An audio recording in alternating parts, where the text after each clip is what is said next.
Merhaba hemseferlerim, kanalıma hoş geldiniz. Bu videomda soru cevap yapacağım. Sizden gelen soruları bir kağıda yazdım. Böyle kapattım. Bunları açacağım ve size bunları cevaplamaya çalışacağım. Şimdi başlayalım.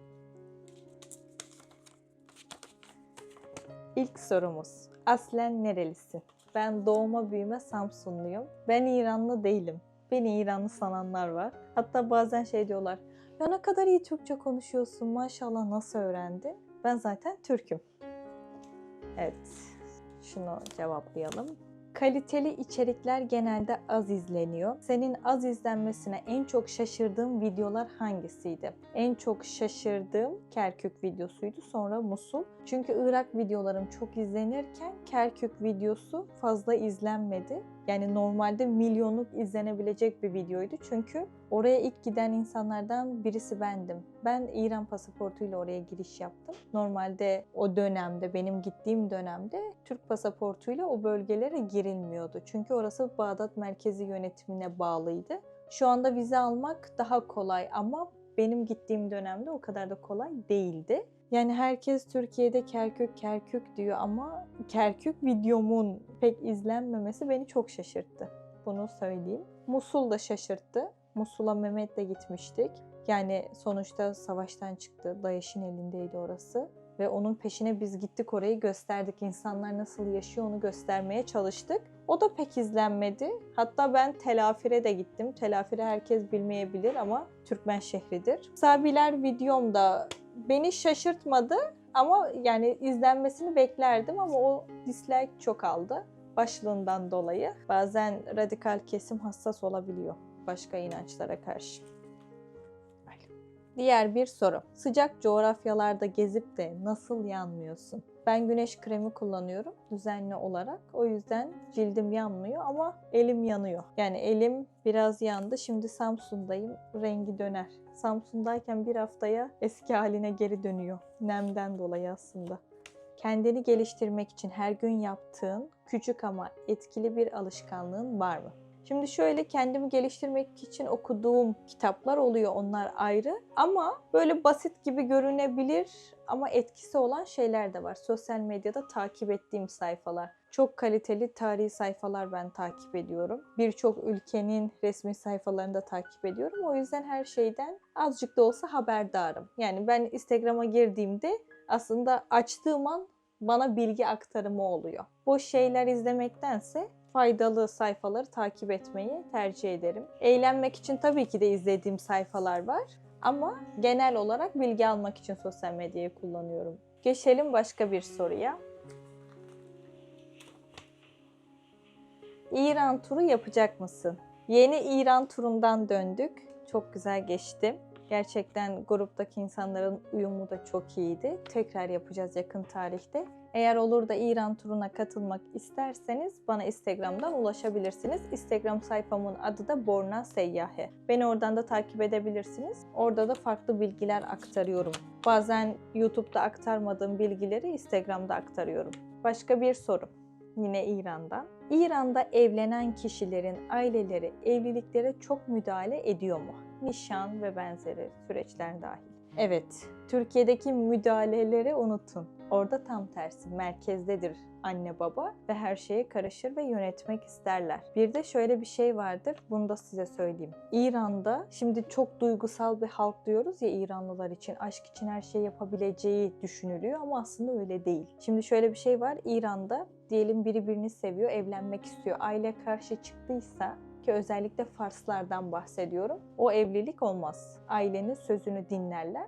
Bizde ise birisi birini seviyorsa, vermiyorsa kaçıyorlar, değil mi? Orada öyle bir şey yok. Aile ne derse o. Türkiye'deki Kürtler ve Araplar bu konuda nasıl, bu olaya nasıl bakıyorlar bilmiyorum. Mutlaka yazın. Ama diğer ülkedeki Araplar da bu konularda hassaslar. Suriye'yi bilmiyorum ama diğer ülkelerde aile hayır dediyse bitmiştir. İran'da da o işte aşk şiirleri de o yüzden yazılıyor herhalde. Kavuşamadıkları için. Ama şöyle bir şey var. İranlıları duygusal görüyoruz ama evlilik konusunda da özellikle kızlardan bahsedeceğim. Diyelim birini çok seviyor ama ona bir başka görücüler de geliyor. İran'da görücü kültürü devam ediyor. Daha iyi kriterde birisi gelirse o sevdiğini bırakır, daha iyisiyle evlenir. daha zengin olabilir, daha yakışıklı olabilir ama genelde daha zenginsen. Bilginiz olsun. Başka? En çok hangi ülkelerin müziğini seviyorsun? Azerbaycan. Benim için birinci sırada Azerbaycan vardır. Özellikle Azerbaycan'ın eski müzikleri.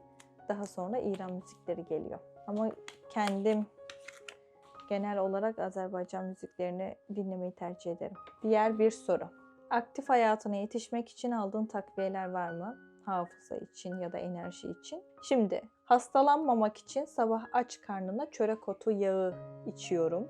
Ve yakın tarihte çinko kullanmaya başladım. Çünkü tırnaklarımda beyaz lekeler gördüm. Çinko eksikliğim var, onu fark ettim. Hafıza için de akgünlük çiğniyorum. Bir de ben devamlı gezdiğim için yorgunluktan, su içememekten de olabiliyor bazen ama genelde yorgunluktan, yoldan da ödem yapabiliyorum. Bu sebepten de yeşil çay tüketmeye çalışıyorum. Yeşil çay Özbekistan'da çok tükettim. Orada zaten yeşil çay çok tüketiyorlar. Valla ödemsiz gezdim ilk defa. Normalde ben normal hayatımda farklı yüze sahibim. Gezilerde farklı yüze sahibim. Yüzüm ödem yapıyor çünkü yolda. Böyle bir de D vitamini kullanıyorum. Onu da ekleyelim. Başka bir şey var mı diye düşünüyorum. Ama bir şey fark ettim. Çörek otu yağı içtiğim için hastalanmadım ve hastalanacak gibi olduğumda da hemen toparladım kendimi. Çörek otu yağı bu konuda iyiydi. Şimdi başka bir soru. Seyahatten döndüğünde normal rutininize dönmekte zorlanıyor musunuz? Hayır. Genel olarak yolculukta da benim rutinim bozulmuyor. Belirli bir saatim var. Ben jet lag da olmuyorum. Allah'ım nazar değmesin. Bir rutinim var. Diyelim bir saatte uyuyorum ve o saatte benim uykum gelir. Giderim böyle. Nerede olursam olayım. Yani taşta olsa taşta uyurum. Öyle. Bir de çok hızlı adapte olabilen birisi de olduğum için şey de olsa döndüğümde direkt normal rutinimden devam ediyorum. Böyle rutinli yaşamayı da seven birisiyim. Rutinim bozulmuyor. Diyelim mesela çok yorgun döndüm. Normalde 7'de kalkıyorsam 8'de kalkıyorumdur. Biraz daha geç kalkıyorumdur. Öyle düşünün. Sonra normal saatimde kalkmaya devam ediyorum. Bir diğer soru. En çok gezmek istediğiniz ülke neresi? Yemen. Yemen'e ilgim Sokatra adasıyla başladı. Sonra Yemen kültürü de, mimarisi de çok ilgimi çekmeye başladı. Diğeri Türkmenistan. Şimdi bende de bir şey var. Bir şeyin zor olduğunu bildiğimde ona daha çok meylediyorum. Şimdi Türkmenistan'a gitmek çok zor ya, ona meylediyorum. Yani oraya gitmem lazım. Bir de Türkmenlere karşı sempatim var. Türkmen halkını çok severim. O yüzden de Türkmenleri de kendi ülkesinde tanımak isterim. Birçok yerdeki Türkmenleri tanıyorum ama Türkmenistan'daki Türkmenleri de tanımak isterdim. Böyle. Başka Moğolistan'a gitmek istiyorum. Tabii oraya erişimim daha kolay. Bir de Yakutistan. Yakutistan'a da çok ilgim var. Orayı görmek istiyorum. Başka şunu okuyalım. Cilt bakımı rutinini çok merak ediyorum. Şimdi benim yaptığım bir rutinim var. Düzenli olarak yaparım. Çok zorlu bir yolculukta bile olsam o rutini bozmam. Zaten şöyle bir gerçek var arkadaşlar. Yani devamlı güneş altında kalıyorum. Devamlı yoldayım. Hava değişimi, sonra yorgunluk. Cilt bakımı yapmasam cildim yani bitmiş olurdu. Cilt bakımı önemli bu sebepten dolayı. Şimdi şöyle, şu an burada tek tek bunu anlatamam. Çünkü çok uzun sürer. Bir de ürünleri göstermem gerekir. Şu an yanımda değil. O yüzden merak ediyorsanız yorumlara yazın. Cilt bakımı rutinini lütfen paylaş diye. Eğer istek çok fazlaysa bir video çekerim bunun için. Bu konuda da uzmanımdır. Bir de ben kendime cilt bakımı yapmayı evet seviyorum ama başkalarına da yapmayı severim. Herkes güzelleşsin. Ben hep böyleydim ama. Küçük yaştan beri hep maske yapardım kendime. Seviyorum. Evet. Bir diğer soru. Bir kadın tek başına İran veya diğer ülkeleri gezebilir mi? Tehlikeli mi? Tehlikeli değil. İran ciddi anlamda güvenli bir ülke. Şimdi İran'ın profili maalesef çok negatif ama düşünüldüğü gibi bir ülke değil. Diğer ülkeleri de gezebilir ki ben tek geziyorum farkındaysanız ama şöyle bir şey var. Gideceğiniz ülkelerde mesela biraz araştırın. İnsanların davranışları nasıl, erkeklerin davranışları nasıl? Şimdi bir ülke var mesela, tebessüm dahi etmemeniz gerekiyor. Yanlış anlaşılabiliyor. Anlatabildim mi demek istediğim şeyi? Yani normalde biz mesela Türkiye'de özellikle biz Karadenizler öyleyizdir. Gülerek konuşuruz, tebessüm ederek konuşuruz. Ama bu bir ülkede çok fazla yanlış anlaşılabilir. O yüzden ülkesine göre davranmak en iyisi. Mesela ben bir ülkede çok gülerek konuşuyor olabilirim ama başka bir ülkede belki çok daha ciddi konuşuyorumdur. Onun sebebi yanlış anlaşılmaların önüne geçmek için. Bu da son sorumuz olsun. Evet, çok farklı bir soru bu. Bu popülerliğini İslam'ı tebliğ etmek için kullanmayı düşündün mü? Böyle bir şey düşünmedim ama şöyle bir gerçeklikten bahsedeyim. Benim insanlara yaklaşımım, insanları yargılama işim, yani inancına olsun, hangi halktan olsun hiçbir şekilde, hatta yaşam tarzı, kimseyi yargılamadığım için, insanlara hoşgörüyle yaklaştığım için bu insanların Müslümanlara karşı profili değişiyor. Yani bir halk düşünün, tarih boyunca Müslümanlar tarafından katliama uğramış. Ben bir Müslüman olarak bu halkın içine giriyorum ama onlar Müslümanlardan korkuyorlar. Benim onlara yaklaşımım ve tavrımdan dolayı bu insanların şöyle bir algısı oluşuyor. Ha, bütün Müslümanlar böyle değilmiş. Yani benim için önemli olan tebliğden ziyade bu insanların İslam'a karşı profili negatiften pozitife dönsün. Bu benim için daha önemli. Çünkü ciddi anlamda bazı insanların sert tavırlarından ve daha farklı boyutlardaki yaptığı şeylerden dolayı Müslümanlardan korkan halklar var. Ben çok fazla farklı inançtaki insanların içine girdim.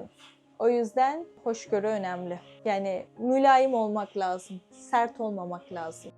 Mesela bakıyorum, benim için bazen bazı radikal kesim işte İslam düşmanı diyor. Şimdi bakıyorum, İslam'a ne düşmanlık yaptım ben? Hiçbir şey yapmadım. Düşmanlık olarak gördüğü şey diğer halklara, diğer inanışlara hoşgörülü davranmamda. Yani hani bizim inancımızda hoşgörü önemliydi ya. İşte ben onu uyguluyorum. Yani diğer kesim benim hakkımda ne düşünüyor umurumda bile değil. Ben kendi bildiğim yoldan giderim her zaman. Hep karakterim böyleydi. Öyle de devam ederim. Hoşgörü önemlidir. Evet, böyle birkaç tane soruyu cevaplamak istedim. Öyle. Başka bir videoda buluşuruz inşallah. Bundan sonraki video ne olacak bilmiyorum. Sürpriz olsun. Bakalım nereden çıkacağım. Kendinize iyi bakın. Hoşça kalın.